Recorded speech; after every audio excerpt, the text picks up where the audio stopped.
வித்தியாசமாக ஒரு உள்ளி தீயல் பண்ண போகிறேன். அது எப்படிங்கிறது காட்டுறேன். கொஞ்சம் எளுப்பமாக்கும். சின்ன ஆனியன் எடுத்துகிட்டு பண்ண போகிறேன்.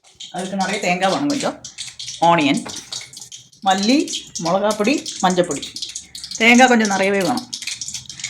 அதுக்கு மல்லி, மிளகாப்பொடி, மஞ்சப்பொடி, புளிவெള്ളം.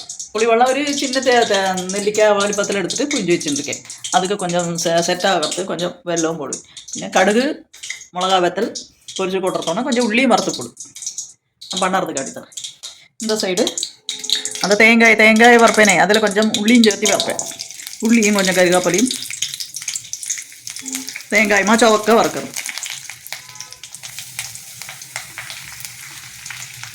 നന്നാ ചുവപ്പാக വറുക്കണം. അത് നൈസാக അരയ്ക്കണം. மற்றதில் நம்ம அந்த மல்லியோடெல்லாம் வரையிலவா போடுவோம். இதுக்கு கொஞ்சம் வித்தியாசமாக மல்லிப்பொடி. இது சோந்த பின்ன அதுலேயே மல்லிப்பொடியும் போட்டுட்டு வறுக்கணும்.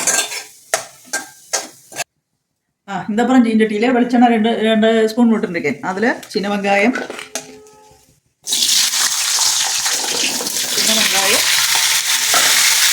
பச்சை மிளகாயமாக வதக்குவோம்.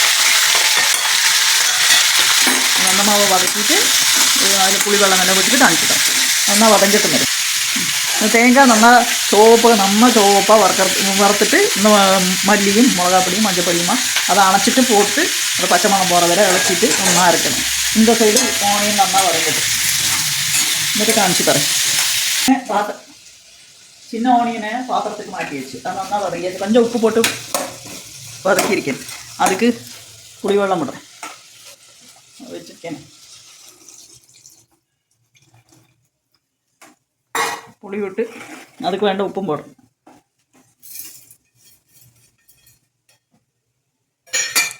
அந்த உப்பும் போட்டு கொஞ்சம் கறிவேப்பிலையும் போடுறேன். அது நல்லா തിളച്ചിക്കട്ടും. നന്നാ ഓണിയൻ വേകട്ടും. இந்த சைடு அது நல்லா ചുവക്കണം. ചുവந்த പിന്നെ അത് അണച്ചിട്ട് ഇതെല്ലാം പോട്ടിട്ട് കരിയായിക്ക് വറുക്കണം. എല്ലാം കാണിച്ചു തരാം. അതാ തേങ്ങ നന്നാ ചുവപ്പാக വറുത്താച്ച് എന്താ കളർ വരണം. அதில் இதை அணைச்சிட்டு இந்த மல்லிப்பொடி எல்லாம் கறியப்படாதே இது மஞ்சப்பொடி மிளகாப்பொடியுமா போடுறது. എന്നിട്ട് அதோட பச்சை மணம் போகிற வரை இறக்கிறது. ഇനി നന്നാ ആറിയിട്ട് അരച്ചിട്ട് ഇതാ പുളി വെള്ളത്തിൽ ഓണിയൻ വേകരുത് അതിൽ വിട്ടിട്ട് വിടർത്ത കാട്ടേ. വറുത്തത്തെ നന്നാ അരച്ചിരിക്കും. ഇതിനായാലും വിടറേ.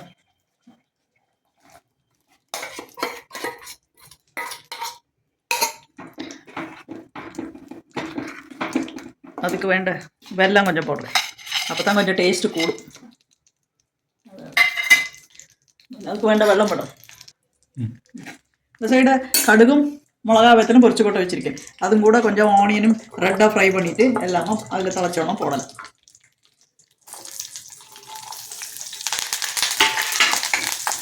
நல்லா ரெட்டாக ஃப்ரைட் ஆகும். തീയൽ ചപ്പൊന്ന് റെഡി ആയിച്ചില്ല. ഇപ്പോൾ ഇതിനെ പച്ചമണം പോറ വരെ നന്നാ തിളപ്പിച്ചു. ഇനി இந்த പൊരിച്ച് കൊട്ടിരിക്കാനേ വറുത്ത് പോടണം. അത് നന്നാ ഓണിയൻ നന്നാ റെഡ് അയച്ച് ഇപ്പോൾ ഇതിൽ പോടും.